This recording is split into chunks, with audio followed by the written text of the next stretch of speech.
સત્સંગી હરિભક્તો માટે કંઠીનું મહત્વ અને કંઠી કોની પાસેથી પહેરવી જોઈએ. આશરો તો જીવનમાં એકનો જ રાખવો. શિક્ષાપત્રી પર પૂજ્ય વિવેક સાગર સ્વામીનું સુંદર પ્રવચન. કૃષ્ણ દીક્ષામ ગુરુ પ્રાપ્તે તુલસી માલિકે ગલે. હવે અહીંયા આગળ કે છે કે ધર્મવંશી ગુરુ થકી ભગવાનની દીક્ષાને પામવી અને તુલસીની બેવડી કંઠી પહેરવી. હવે અહીંયા આગળ આવે છે કંઠીની વાત, અને એ કંઠી કોના થકી લેવી એની વાતો આપણે જરા વ્યવસ્થિત રીતે સુપેરે સમજીશું કે આ બહુ જ મહત્વનો ઇસ્યુ છે કે આપણે કહ્યું છે કે ગળાની અંદર કંઠી પહેરવી. અમુક સંપ્રદાયો કંઠી બધા હોય છે, અમુક પણ કંઠીનો રિવાજ નથી હોતો. આપણા ત્યાં વૈષ્ણવી સંપ્રદાયો બધા જ લગભગ કંઠી બધા છે. તો કંઠી ગળાની અંદર આપણે આ પહેરવાની. એટલે આ પ્રમાણે આ કંઠી શું છે? ઘણા લોકો એમ સમજે કે કંઠી પહેરેલ તાવ નહીં આવે, નોકરી મળશે, તબિયત સારી રહેશે. એવું નથી. કંઠી શરણાગતિનું પ્રતીક છે.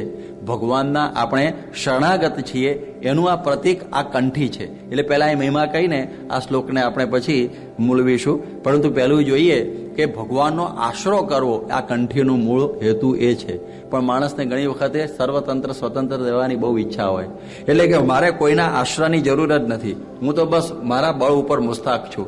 પરંતુ ગમે એટલા તમે તમારા બળ ઉપર મુસ્તાક હો, પરંતુ કોકને કોક વખતે એ બધી વસ્તુઓ જેના માટે તમે માને છે કે મારા આટલું છે એટલે મને વાંધો નહીં આવે, પણ એ બધું તૂટી પડવાનું. તમારા મનમાં એમ કે હું મોટો, મારી પાસે રાજા છું એટલે મને કંઈ વાંધો નહીં આવે. પરંતુ નિષ્કાળાનંદ સ્વામી કહે છે એવા છત્રપતિ ચાલી ગયા રાજ મૂકી રાજનજી, કે મોટા મોટા છત્રપતિઓ પણ ચાલ્યા ગયા. રાજનો આશરો રહ્યો. અંગ્રેજો માટે કહેવાનું હતું કે sun never sets on British empire. ઠેકાણું રહ્યું છે કંઈ? કોમનવેલ્થની માર્કેટમાં ક્યાં લબડી ગયું છે? કશું ઠેકાણું રહેતું નથી. એટલા માટે કહે છે કે એવા છત્રપતિ ચાલી ગયા રાજ મૂકીને રાજનજી. એનો પણ આશરો નકામો છે. તમારી પાસે બહુ પૈસા હોય તો મેં બે દાડા પહેલા વાત કરેલી કે તમે નિકોલાઈ ચોસેસ્કુ કે પછી ઈરાનનો શાહ કે કેવા બધા પૈસા હતા, બેંકમાં રહી ગયા સ્વિટ્ઝરલેન્ડના, અને એ પોતે ચાલ્યા ગયા. પૈસા હોય પણ એમની સહાય કરી નહીં. નિકોલાઈ ચોસેસ્કુને તો ઉડવા જતો તો હેલિકોપ્ટરમાં તે ત્યાંથી માર્યો, અને એનું મળદું પણ પોતાના રાજની સરહદમાં રહેવા દીધું નહીં. અબજો રૂપિયા હતા, શું કરવાના? એટલે તમે એનો આશરો કર્યો હશે તો એ પૈસાનો આશરો પણ કામમાં આવવાનો નથી. આપણા મનમાં મારી પાસે મારું કુળ છે, કુટુંબ છે, હકાવાલા છે, ઇન્ડિયાથી 100 જણ ચાલ્યા, પણ બધા જુદા પડી ગયા છો. ભલે તમે લઈ આવ્યા છો ને તમારા સિટીઝનશીપ ઉપર, પણ એ તમારી હામો થઈ ગયો હશે, તમારા ઉપર કેસ કરતો હશે, તમારે પછી આગો પાછો કંઈ પૈસો નહીં આપતો. એવા દાખલાઓ તમે ઘણી બેઠેલા કોકના ઉપર બનતા જાય. એટલે આપણું આટલું કુટુંબ છે એ માનવાનું પણ કારણ નથી કે ક્યાં ગયું કુળ રાવણ તાણું, સગર સુત 60,000 જી, ન રહ્યું નાણું રાજા નંદનું, સર્વે સુપન વ્યવહારજી, જનુની જીવો રે ગોપી ચંદની. રાવણ પાસે 15,000 નું કુટુંબ હતું, પણ પેલા બધા મરી ગયા ને છેલ્લે ગયો. એટલે મુઓ પછી એની કોઈ કાણ કરવાનું હતું. એટલે આવી પરિસ્થિતિ થાય. એટલે આપણી પાસે આટલું બધું કુટુંબ છે, આમ છે, તેમ છે, એટલે આપણને વાંધો નહીં આવે. એ પણ એક ભૂલ છે. એવા કેટલા લોકો બધો કશું જ કામનું નથી આવતું. કેટલું બધું ધન, કેટલી સંપત્તિ બધું હોય, પણ એ કંઈ કામમાં ના આવે. જ્યારે ઇન્ડિયામાંથી 1,000ની નોટ નીકળી ગઈ ત્યારે સુરતમાં બધાએ એની ઉપર ભૂસું ખાઈ નાખ્યું, ઘણા બીડીઓ પી લીધી, કોકે ભાઈ મંદિરમાં નાખ્યા, કોઈ દાડો નહીં નાખેલા. પણ આપણા મંદિરમાં અમે બેંકમાં ગયા, બધા પૈસા આપણે આપી દીધા 27,000 સુરતમાં. એટલે એવું છે, એને ભૂલમાં નાખેલા પણ આપણને મળી ગયા. પણ કહેવાનો મતલબ એ છે કે આવું બધું આશરો રાખ્યો હોય પણ કંઈ ને કંઈ ગરબડો તો થવાની રેડો પડતી હોય, આ થતું હોય, બીજું ત્રીજું. એટલા માટે પૈસા હોય, સંપત્તિ હોય, બૈરા છોકરા બધું હોય તો એ બધું નકામું છે. એક વખત એક ભાઈ મને ગોંડલમાં મળ્યા, આપણો મિત્ર જેવો હતો.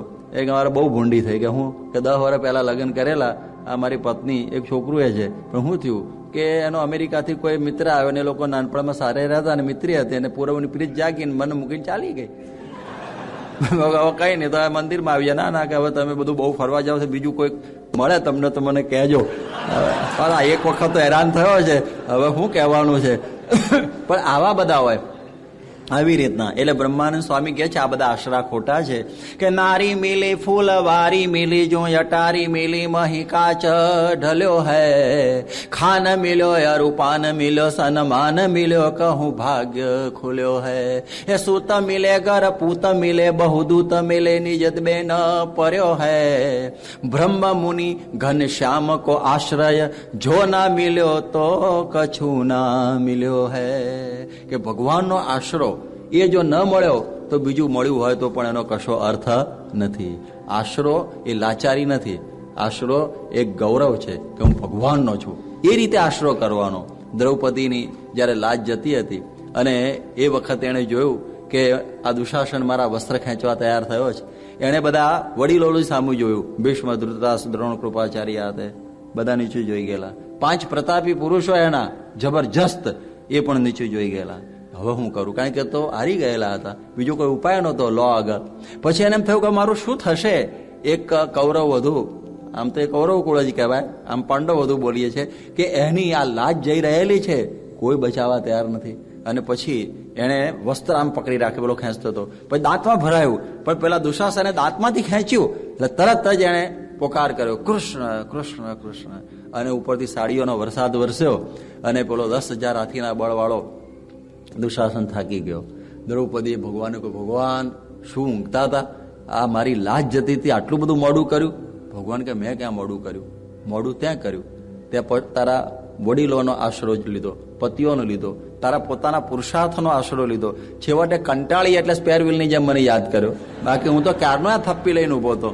આપણે આ રીતે બધું થાકીએ પછી ચાલો ગવા જઈએ અરે શું કહેવાય મંદિર મેડિસનમાં થાકે આવે, એવી રીતે નહીં ફરતો પડે. આશરો ગૌરવ છે, તમે માનો કે ના માનો, પણ સન રાઇઝિસ ઇન ધ ઈસ્ટ એવી રીતે તમે માનો કે ના માનો, પણ આપણા બધા ઉપર એક તત્વ છે. એ કોણ છે? ભગવાન. એક તત્વ છે જ, તો પછી એનો સમજીને આશરો શું કામ ના કરો? તમે માનો કે ના માનો પણ તમારા ઉપર ભગવાન છે જ, કારણ કે મેન સપોઝિસ એન્ડ ગોડ ડિસ્પોઝિસ. એક એવી સત્તા છે કે એના આશરે બધું છે, એ કોઈના આશરે નથી. એના આશરે બધું છે, એ કોઈના આશરે નથી. એનો આશરો કરવો ગૌરવ નથી? પછી ન કરે મૂર્ખ જેવા જ કહેવાય ને. પછી એ રીતે આ સમજવાનું છે. જેમ આઇન્સ્ટાઈન કહેતા કે આ બ્રહ્માંડ છે બીજા બ્રહ્માંડના આશરે છે, ભલે ગ્રેવિટેશનલ ફોર્સથી ગમે તેમ, બીજું બીજાના આશરે, ત્રીજું ત્રીજાના આશરે, એકબીજાના રિલેટિવ આશરે છે. પણ એક તત્વ એવું છે કે જેને કોઈનો આશરો નથી, અને એ છે ભગવાન. આઇન્સ્ટાઈન પણ પ્રિન્સ્ટનમાં રહેતા વાત કરતા, તો જરા વિચાર કરવા જેવો છે. તો ભગવાનનો આશરો કરો એ આપણા માટે ગૌરવ છે, એમ સમજી અને આપણે ભગવાનના માર્ગે જવું. એટલા માટે આપણા બધા શાસ્ત્રો એમ કહે છે કે આશરો કરવો, કે ભગવાનનો આશરો કરવો. આખા ભાગવતમાં કહ્યું છે કે આખું ભાગવત આશરા ઉપર છે. છેલ્લો દસમસ્ય વિશુદ્ધર્થમ નવા નામી વર્ણનમ. આ સર્ગ વિસર્ગ બધું ઘણું લખ્યું, પણ કરીને કરવાનું શું છે? ભગવાનનો આશરો. આટલું કરવાનું છે. આ સમજીએ તો શાંતિ રહેશે, અને નહીં સમજીએ તો ઉપાધિનો પાર નહીં રહે. અને જેને જેનો આશરો એને એની લાજ. જેનો આશરો હોય એની લાજ હોય કે નહીં? જેનો આશરો કરીએ, જેમ બાળકો મા બાપના આશરો નથી સાચવતા, એને બધા સાચવે છે. આજે તમે લોકો ગૃહસ્થો તમારી પત્નીનો હાથ પકડ્યો હોય અને પછી પત્ની કહી દે કે હવે હું તમારી, તો તમે નથી આખી જિંદગી કૂટકૂટ કરતા એના માટે ઠેઠ અહીં સુધી લાંબા થયા? તો એક આશરો.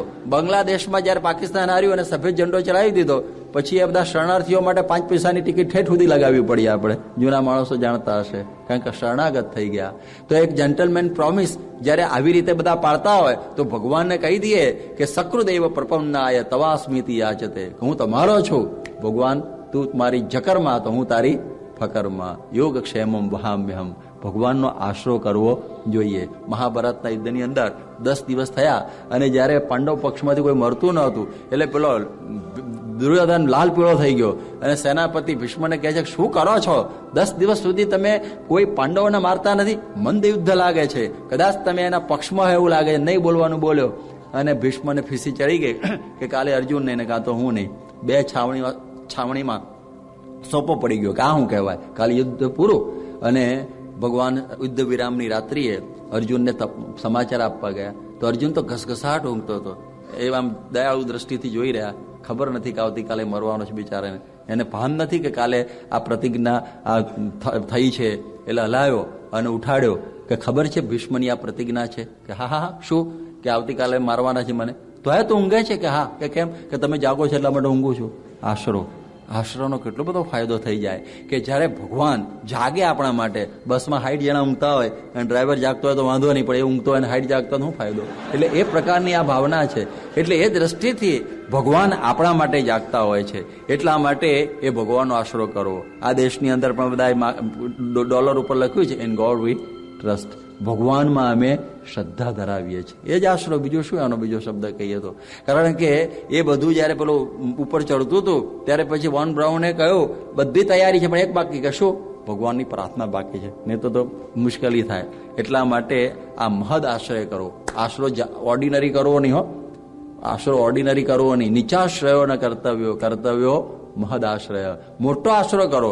એ આપણા જેવા ભાગો પાછો થતો હોય તો ભાંગાલી ડાળ ઉપર બેસીએ તો આપણે પડીએ કે નહીં? તો આશરો મોટાનો કરો. તો સૌથી મોટું કોણ છે? ભગવાન. ભગવાન સૌથી મોટા છે. એટલે બધા દેવ દેવતાઓના કોઈ આશરાની જરૂર નથી. એક પુરુષોત્તમ નારાયણનો આશરો કરો. એક નાની વાત કરી દો ભાગવતની, કે જ્યારે દિવાળીનો સમય આવ્યો ત્યારે બધા નંદ બાબા તૈયારી કરવા માંડ્યા. ત્યારે પછી કૃષ્ણ કહે છે કે શું તૈયારી હાલે છે? આ બધા દહીં દૂધ ને ભેગું કરો છો ને આ બધું અનાજ ને બધું, કે ઇન્દ્ર પૂજા કરવાની છે. ઇન્દ્ર પૂજા કે કેમ? એમ કે વરસાદ વરસાવે છે આપણને, એટલે આપણે દર વખતે આ બધું અન્નકૂટ કરીએ છીએ એને.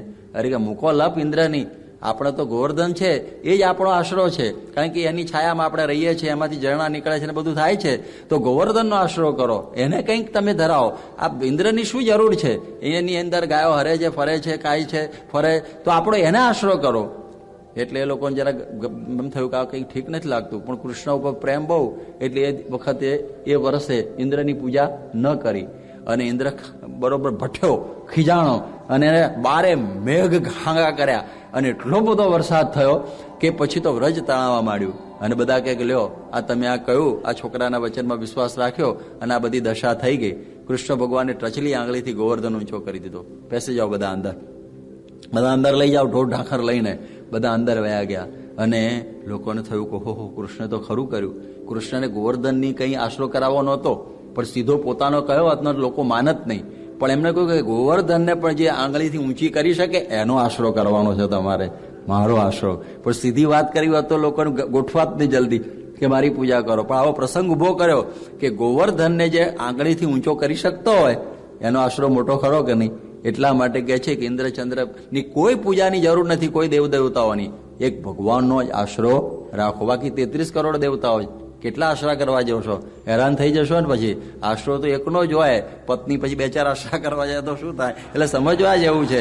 એટલે એ દ્રષ્ટિથી આપણે આમાંથી સમજવાનું કે સર્વોપરીનો આશરો. સર્વોપરીની અવતારની વાત ઉપાસના કાંડમાં 2-3 દિવસ પછી આવશે ત્યારે વાત કરીશ.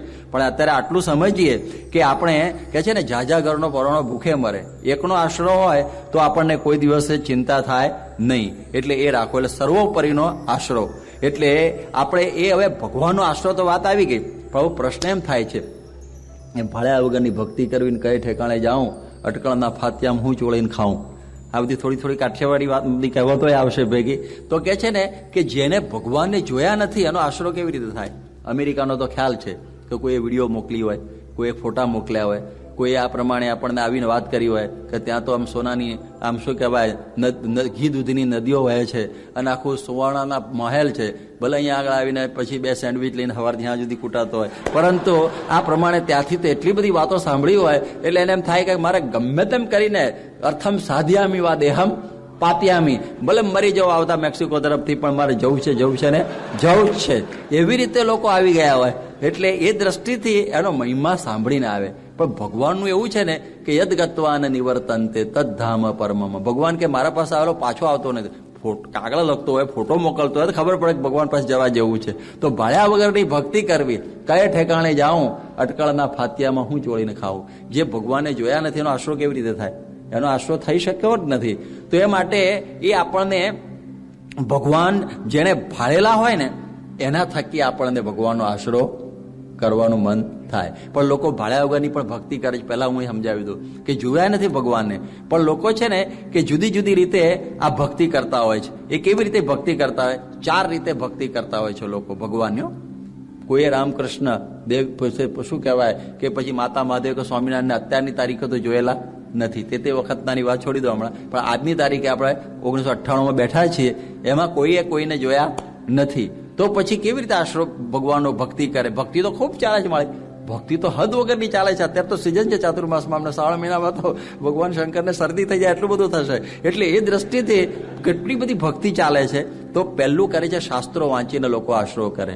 શાસ્ત્ર શ્રદ્ધા, કે શાસ્ત્રોની અંદર કોઈ બધા ભગવાનોના સ્વરૂપની વાતો હોય. એમાં વ્યાસે 18 શાસ્ત્ર પુરાણો રચ્યા, એમાં દરેક પુરાણને હીરો બનાવી દીધો.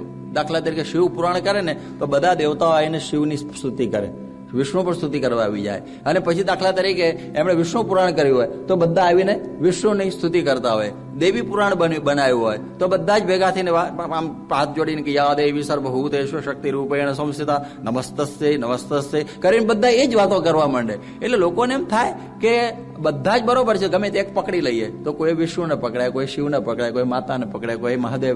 એવી રીતે શાસ્ત્રો દ્વારા ભગવાનનો આશરો, કારણ કે એને બધાને હીરો બનાવી દીધેલા વ્યાસે, એ કોઈ ઊંચું નીચું નહીં.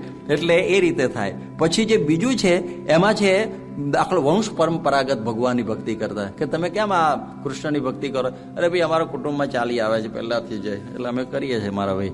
એટલે બીજી રીતે ભક્તિ થાય. ત્રીજા એવા હોય છે કે ભલે અમારા ઘરમાં વિષ્ણુની કૃષ્ણની પૂજા હોય પણ મને માતા ગમે છે, લે હું કેવું એને, તે માતા નહીં કરતો હોય. ચોથો કેવી રીતે ભગવાનને ભજતો હોય છે કે હું કેમ ભગવાનને ભજું છું? તેને કહ્યું કે મારા ગુરુએ આ સ્વરૂપ મને બતાવ્યું એટલા માટે એને હું ભજું છું. એ ધી બેસ્ટ કહેવાય.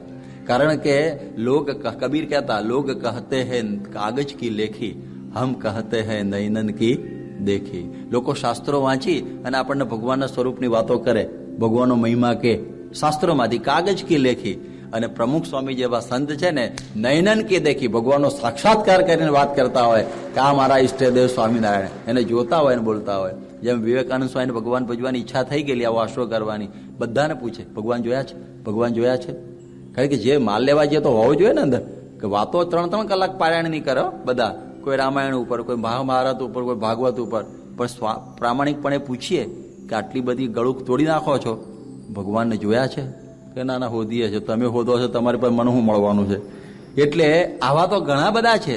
ભગવાનની વાતો કરનારા બહુ છે, પણ ભગવાનને ધારણ કરનારા પ્રમુખ સ્વામી જેવા સંત બહુ વિરલ છે, બહુ સમજવા જેવું છે.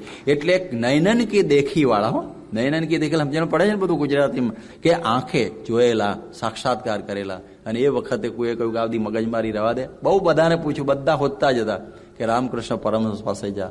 એને પૂછ્યું કે તમે ભગવાનને જોયા છે? કે હા. કે કેમ? કે જેમ તું મને જોયે છે એમ હું ભગવાનને જોઉં છું. તો જ આશરો ભગવાનનો કરી શકાય. જેણે ભગવાનનો આવો સાક્ષાત્કાર કર્યો હોય ને, એવા ગુરુ જે તમને મંત્ર આપે એ સિદ્ધ મંત્ર, જે સ્વરૂપ આપે એ માટે ઈષ્ટ સ્વરૂપ સમજવાનું. એ પછી તમને જે સ્વરૂપ આપે એમાં કોઈ એમને સમજો કે મારે અન્યાશ્રય થયો, કે હું પહેલા કૃષ્ણ ભજતો હતો ને અત્યારે સ્વામિનારાયણ, તો એ વલ્ભાચાર્ય જેમ કૃષ્ણ પકડાવ્યા તો બરોબર છે, એના માટે બહુ ઉત્તમ. પણ અત્યારે એવા ને એવા ભગવાનના સાક્ષાત્કાર વાળા પ્રમુખ સ્વામી જેવા સંત આપણને કહે કે હવે તમે આ સ્વરૂપને ભજો, તો કોઈ એમાં અન્યાશ્રય થતો નથી. બહુ ખ્યાલ રાખજો, કોઈ દિવસે એમાં કોઈ દેવ રૂઠતા નથી. એટલે આ વાત સમજવાની. એટલે એ દ્રષ્ટિથી આવા ગુરુ થકી આપણે ભગવાનનો આશરો કરીએ. અને પેલા ગુરુ જેવા તેવાની, આ તો ગુરુ મળ્યા ગોકળીનાથ, ગળા બળદનો ગાલીનાથ, ધન હરે પણ ધોખો ન હરે, એવો ગુરુ આપણું કલ્યાણ શું કરે? જેમ પેલો બળદને નાથ નાખે ને એમ કંઠી નાખી દીધી. ધોકો ધન હરે પણ ધોકો કહેતા અજ્ઞાન, એ ન હરે એવા ગુરુથી શું ઠેકાણું પડે? કે એવા અજ્ઞાની ગુરુના વિશ્વાસથી રે લોલ, જાશો નરકે વગાડતા ઢોલ નર નારી. નરકે મેં 2 દિવસ પહેલા દાખલા કહ્યા હતા, એ હાલા પોલાઓથી શું થાય? એટલા માટે પ્રથમના 27ના વચનાવતમાં કહ્યું છે, એવા જે સંત કે જેમાં સર્વ પ્રકારે ભગવાન નિવાસ કરીને રહેતા હોય, એવા સંત થકી ભગવાનનો આશરો કરવો. વળી શ્રીજી મહારાજે અંત્યના 27માં પણ કહ્યું છે કે જેનામાં નિષ્કામ, નિર્લોભ, નિસ્વાદ, નિર્માન અને નિસ્નેહ, આ પંચે વ્રત બરોબર હોય એવા સંતને સાક્ષાત ભગવાનનો સંબંધ હોય. અને એવા સંતના વચને ભગવાનનો નિશ્ચય કરવો, એટલે આશરો કરવો. તો જુઓ, આશરો પોતાની મેળે કરવો નહીં, ગુરુ થકી કરવો. ગુરુ થકી જો ભગવાનનો આશરો કર્યો હશે ને તો નિર્વિઘ્ન માર્ગ થશે. અને પોતાની મેળે જશો ને ભગવાન ભજવા તો ગોથા થશો. ભરતજી એમને ઉપડી ગયેલા અને એમનામ જ ભગવાનનો આશરો પેલો ભક્તિ કરવા, પણ પેલું મૃગલું નડ્યું કે નહીં? મૃગલું નડ્યું અને પછી બીજો જન્મ મૃગનો થયો. એના કરતા ગુરુ થકી ભજવા ગયા હોત તો ગુરુ કહે ભાઈ મૃગલું મોટું થયું, જવા દે, હવે ફરી સાધનામાં લાગી જાય, કોઈ કહેનારો નહોતો. એટલા માટે ભગવાનના માર્ગની અંદર મીડિયેટર ગુરુ છે, એના વગર બધું નકામું, સિદ્ધિ ભક્તિ જશે જ નહીં. એટલા માટે તમે ગમે એટલા ષડંગાદિ શાસ્ત્રો, ષડંગાદિ વેદો, મુખે શાસ્ત્ર વિદ્યા બધું હોય, પણ ગુરો રંગરી પદ્મે મનશ્ચેન લગ્નમ. શરૂઆત ગુરુથી થતી હોય છે, શરૂઆત ગુરુથી થતી હોય છે કે જ્ઞાન મૂલમ ગુરુ કૃપા, ત્યાંથી જ શરૂઆત થાય. પણ એમની મેળે તમે વળગશો તો ઠેકાણું નહીં પડે કોઈ દિવસે. એટલા માટે આ ભગવાનનો આશરો આપણને કોણ કરાવે છે? ગુરુ. આ યાદ રાખો કે ગુરુ છે એ આપણને ભગવાનનો આશરો કરાવે, પોતાનો નથી કરાવતો. યાદ રાખજો, પ્રમુખ સ્વામી કોનો આશરો કરાવે છે? ભગવાનનો આશરો કરાવે છે.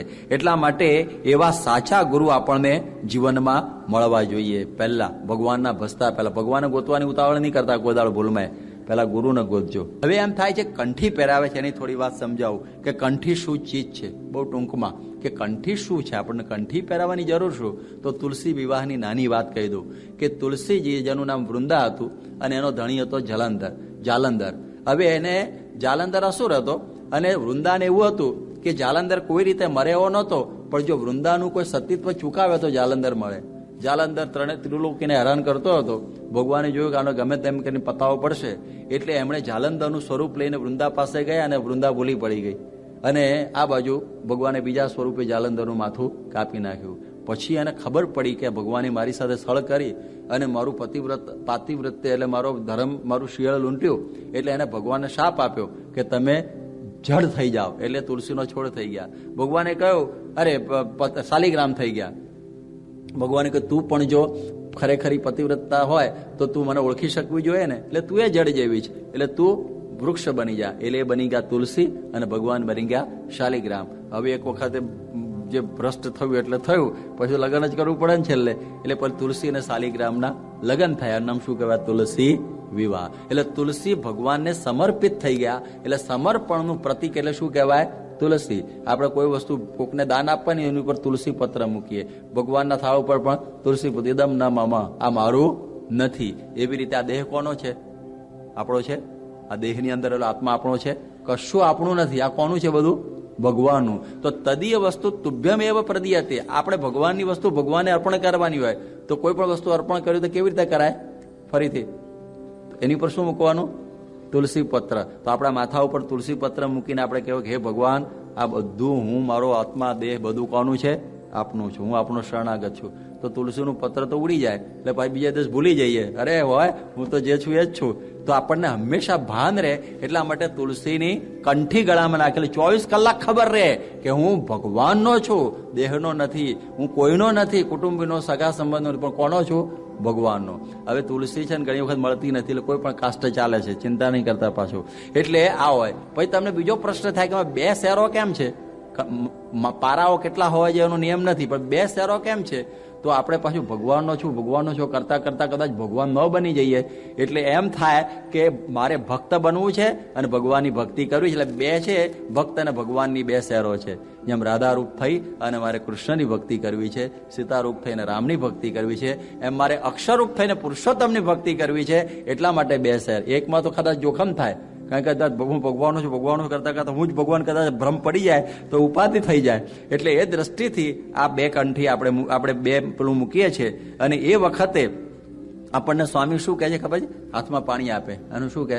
કાળ માયા, પાપ કર્મ, યમદૂત, ભયાદહમ, શ્રી સ્વામિનારાયણ શરણમ પ્રપન્નો અસ્મિ સપાતુ મામ. આ આખો મંત્ર છે.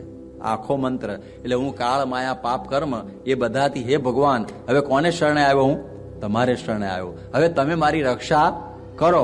એટલે કોના શરણે મૂકી દીધો પ્રમુખ સ્વામી આપણને? યાદ રહ્યું બરોબર? ભગવાનના શરણે આપણને મૂકી દીધા. અને કે છે કે હવે આપણે નિર્ભય થઈ ગયા.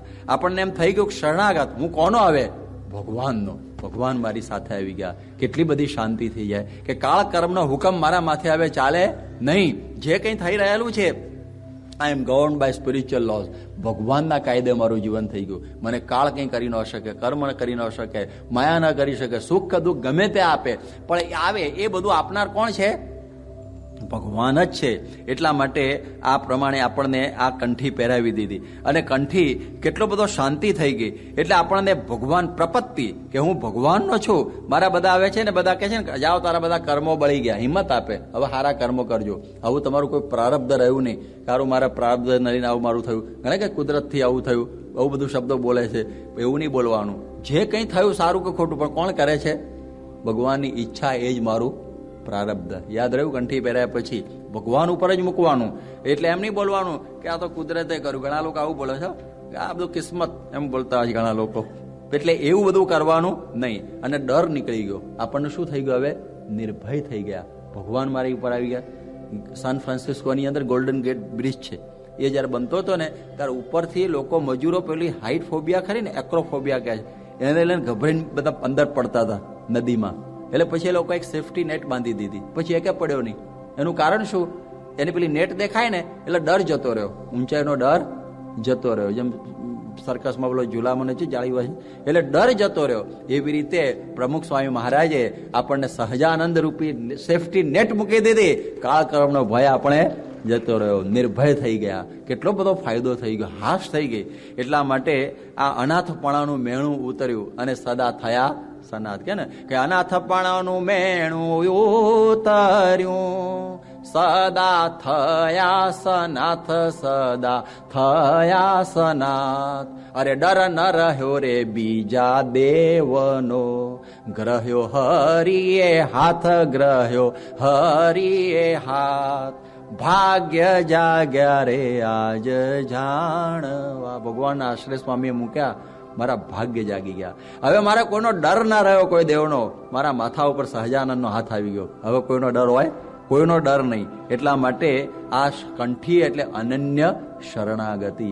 હવે તો ભગવાન જ મારા જે કહેવાય ઉપાય કે ઉપાય. અનન્ય ચિંતયંતો મામ એ જનાઃ પર્યુપાસતે તેષામ નિત્યાભિયુક્તાનામ યોગક્ષેમમ વહામ્યહમ. ગુરુ આપણને મંત્ર આપ્યો. કયો મંત્ર આપ્યો? સ્વામિનારાયણનો.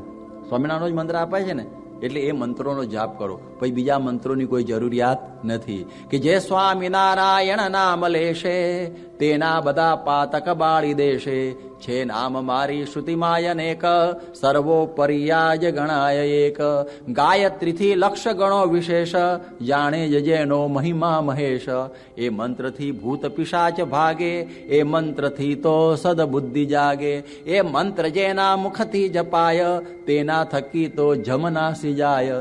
તો આટલો મોટો મહિમા જ્યારે સ્વામિનારાયણનો ષડક્ષરી મંત્ર મહાસમર્થ, જેથી થશે સિદ્ધ સમસ્ત અર્થ.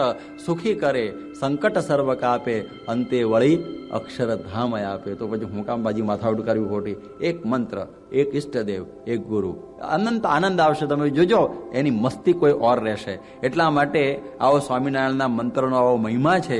એટલે બરોબર વ્યવસ્થિત રીતે આપણે આ એકેશ્વરવાદની ભાવના, જે આપણા હિન્દુ ધર્મમાં એકેશ્વરવાદ કહે છે, આ ભગવાન એક, ભલે ગમે એટલા સ્વરૂપ હોય 33 કરોડ, પણ ભગવાન તો એક જ છે. અને ગુરુ દ્વારા જે સ્વરૂપ પકડાયું હોય એ સ્વરૂપને આપણે સર્વોપરી માનીને ભક્તિ કરવી. કેટલી મધુર ભાવના, કેટલી દિવ્ય ભાવના છે. એમાં કોઈને કોઈ દિવસે તકલીફ ઊભી થાય નહીં કે ભાઈ એમાં કોઈનું ખંડન ન થાય કે તમે બધા સ્વામિનારાયણ પાછળ મંડે છે, એવું નહીં. ગમે તે જેને માનતો હોય એના માટે, દરેક પત્ની માટે એનો પતિ કેવો છે? સર્વોપરી જ છે. આપણે આ ભાવનાથી કાર્ય કરીએ તો કેમ મજા આવે? દરેક પત્ની માટે એનો પતિ કેવો છે? એટલે દરેક ઉપાસક માટે એનો ભગવાન સર્વોપરી. પણ મેં કહ્યું એ પ્રમાણે પેલે 4 ફોર્મ્યુલા બતાવીને એવા ગુરુ થકી ભગવાનને પકડજો.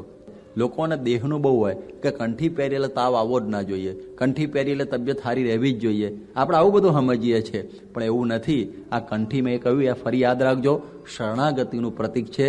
આ તાવ ઉતારવાનું નથી, દોરો ધાગો માદળિયું કે તાવીજ નથી. એ વાત બરોબર સમજવાની. પણ દેહની રક્ષા, તમારી ગમે એટલી દેહની રક્ષા થાય, પણ દેહ પડવાનો કે નહીં ચંદ્રકાંત? એક વખતે દેહ તો પડવાનો ને પડવાનો જ. તો તમે આશરો આના માટે કરેલો, નાશવંત વસ્તુની રક્ષા માટે? અવિનાશીનો વિચાર કરો. હવે એની ઉપર આપણે રક્ષા ભગવાન કરે છે, પણ કદાચ ન પણ કરે એવું બને તો પણ એમ સમજવું કે મહાપ્રલય જેવું દુઃખ આવી પડ્યું હોય, વડતાલનું 5મું, તો પણ રક્ષાના કરનારા ભગવાન સિવાય મારો બીજો કોઈ નથી. આપણને તાવ આવ્યો હોય, અણુતાર તાવ આવ્યો હોય, કેન્સર થઈ ગયું હોય, એઇડ્સ થઈ ગયું હોય, ગમે તેમ થઈ ગયું હોય, પણ રક્ષા કરનારો કોણ છે? ભગવાન. ઉતારે તો એ ઉતારે, બીજું કોઈ નહીં. ખીમા સુથાર આપણા ગઢડાના મંદિરમાં પેસતા પહેલી દુકાન છે એમની અત્યારે એમના વંશજોની. એ ખુમા સુથારને સુખડ લેવું હતું કંઠીઓ બનાવવા, એટલે પછી ભાવનગરથી સુરત હોડીમાં જતા હતા. એમાં એક તાંત્રિક બ્રાહ્મણ ભેગો બેસી ગયો કે સ્વામિનારાયણ વાળા કોઈને માનતા નથી ને, ગ્રહ પનોતી આ નાળિયેર બાગ ને આ બાજુ આજે પાર પાડી દઉં. અને એવા આડત લઈ આવેલો કે લીલાનું હુક કરી નાખે ઝાડને, અને મંત્રીને ઓમ રીમ ક્લીમ ફીમ કરીને નાખવા માંડ્યો આમથી આમ. પેલો તો સ્વામિનારાયણ કરતો બધું ભેગું કર્યું અને બધા અડદ ભેગા કર્યા. એને તો ત્યાં સુરત આવી ગયો, પોતાની પેલા ખેસમાં બાંધ્યા. પેલો હમણાં ફેંકી દેશે દરિયામાં, ફેંકી નહીં દીધા, ઉતારે જઈ અને પછી એને રાંધી અને એને ઠાકોરજીને ધરાઈને ખાઈ ગયો.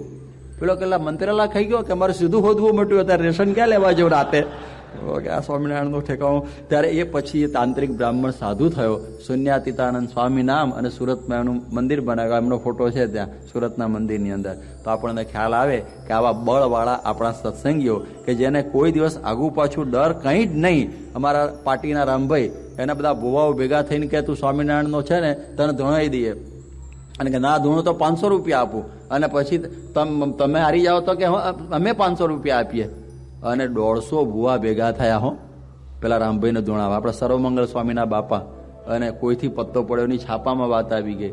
અને ભુવા કે મારો સ્વામિનારાયણ વાળો જબરો કહેવાય, કેટલી મહેનત કરી છે તો ધૂણતો જ નથી કે ક્યાંથી ધૂણું અંદર માતા નાખ ને પછી ધૂણું ને.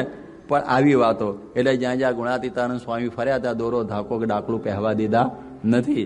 હવે તમે જો અમારા વીરચંદભાઈ મોદી છે હમણાં ખેરારુના, અને એમનો છોકરો જસુ અહીં ગુમ થઈ ગયો છે, એટલે કોઈ ઉપાડી ગયું છે. હમણાં હિન્દુસ્તાનમાં બહુ ચાલે છે, લોકો કે તમારા કુળદેવતાનો વીર નડે છે આમ તેમ, અને તમને આવું થઈ ગયું છે, બધી બહુ ભ્રમણાઓ કહે. એ કે એ વીરના કલ્યાણ જોઈતું હોય તો મારી પાસે આવે, મારો છોકરો મળે, મરી જીવતો હોય કે મૂવો હોય, મારે કશું પડી નથી. મારે તો એક સ્વામિનારાયણ ભગવાન, પ્રમુખ સ્વામી મહારાજ મારા ગુરુ, એ સિવાય મારે કંઈ નથી. આનું નામ નિષ્ઠા કહેવાય. અમારે એ જ તરફના ઉનાવાના બચુભાઈ, એની પાછળ એક વીર પડેલો, એને પાડી દે, એને ધનોત પણોત કાઢી તું મારો આશરો કર. પેલો મરી જતો હોય હું, એની મોટર, એની ખેતર, એના પૈસા, એની ફેક્ટરી બધું વેચાઈ ગયું. અને એ વખત સ્વામી લોસ એન્જલસમાં હતા 1984માં. બહુ બધાએ કહ્યું કર સ્વામીને જણાવો તો ખરા. પછી એમણે કાગળ લખ્યો, સ્વામી કોઈ ધન્ય છે તમારી નિષ્ઠાને, આટલું બધું થયું તો પાછા પડ્યા નહીં, જાઓ બધું પાછું આવશે. ને પેલો વીરે જતો રહ્યો, મરી ગયો, ને બધું પાછું આવ્યું. પણ એ સમયમાં નિષ્ઠા રાખવી ને ભાઈ, એ બહુ જ અઘરું છે, અતિ કઠણ છે.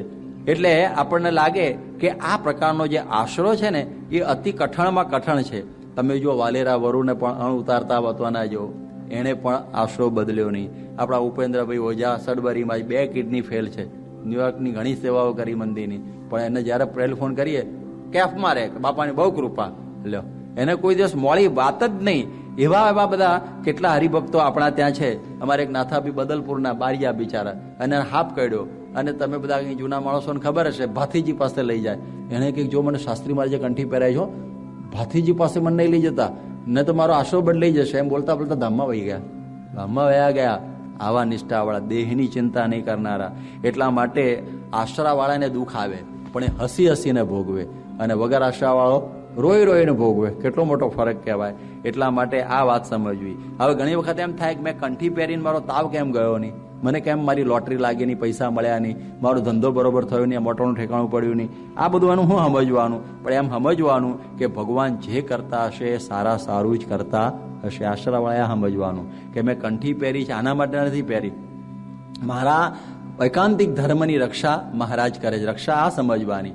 જેમ તમને યાદ હશે કે પ્રહલાદની આટલી બધી ભગવાને રક્ષા કરી, તો પ્રહલાદે ભગવાનને શું કહ્યું કે તમે મને પાણીમાંથી બચાવ્યો, આગમાંથી બચાવ્યો, પર્વત ઉપરથી બચાવ્યો. એ રક્ષા માનતો જ નથી. તમે જો મારી ઉપર ખરેખર રાજી થયા હોય તો મારા ઇન્દ્રિયોના ગણ થકી રક્ષા કરજો. નરહરી ચંચલ હૈ મતિ મોરી, મેં ભક્તિ કરું કૈસે તોરી. આ રક્ષાને રક્ષા માનું છું. આ આપણામાં તે જ હોવું જોઈએ કે આ દેહ તો પડવાનો જ છે, પૈસા આવશે તો જવાના જ છે, પણ મારો જીવ છે એ ભગવાન સુધી પહોંચવો જોઈએ, એ રક્ષા કરવાની છે. તો આ સમજવાનું. પણ ઘણી વખતે આપણને ભાન ના હોય તો આ ઉપર ચડી જઈએ કે મને આમ કેમ થયું, મને આમ કેમ થયું. પણ વિચાર કરીએ કે આવું બધું રહેવાનું. એક વખત આણંદમાં એક હરિભક્ત બહુ ગંધાતા, અને આમ મરવાની એની ઉપર પણ આખું ઘર ગંધાય. અને સ્વામી યોગી બાપા ગયેલા, અમને યાદ છે. અને એમણે કહ્યું બાપા અમને ધામમાં લઈ જાઓ, એ કંટાળ્યા છે, અમે બધા કંટાળ્યા છે. સ્વામી કહે 20 દિવસ પછી લઈ જઈએ. અરે બાપા ભાઈ સાહેબ કૃપા કરવાને લઈ જાઓ ને આજે. સ્વામી કે આજે લઈ જઈએ, પણ એમને 20 જન્મ ધરવા પડશે, 20 જન્મ ધરવા પડશે. પેલું કાં તો સારું બહુ ખરાબ કહેવાય ને, કારણ કે 20 જન્મમાં તો હેરાન થઈ જાય ને, પછી તો પાણી ઉપર ટેક્સ આવે ને હવા ઉપર આવે પછી તો અત્યારે. એટલા માટે કે અત્યારે 20 દાડામાં પતી જવું તો સારું ને, તો આપણને ભગવાન દુઃખ આપતા હોય ને સમજવું કે આપણા ઘણા બધા કષ્ટો કાપવા માટે થોડું દુઃખ આપે છે, જે દેખાતું નથી આપણને આવતા જન્મનું, જે મુક્તિમાં લઈ જવાના છે. એટલા માટે દાસના દુશ્મન હરિ કેદી હોય નહીં, જેમ કરશે તેમ સુખ જ થશે.